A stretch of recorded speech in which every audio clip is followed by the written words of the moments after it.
সময় ছিল ভারতীয় ফুটবল টিমে 11 জন 12 জন ইন্ডিয়ান প্লেয়ার, ইন্ডিয়ান টিমে বাঙালি ফুটবলার থাকতো।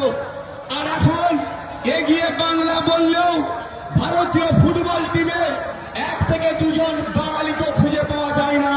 সেই সময় ভারতের সব থেকে বড় ফুটবল টুর্নামেন্ট, বাংলামি টুর্নামেন্ট ISL কে দাপিয়ে বাড়ালো প্রতীক মন্ডলকে আপনাদের হাতে তুলে দিয়েছি।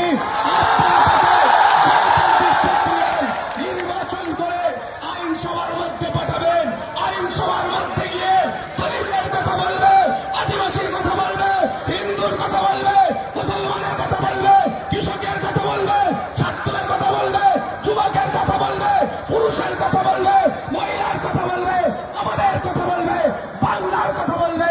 বাংলাকে এগিয়ে নিয়ে যাওয়ার জন্য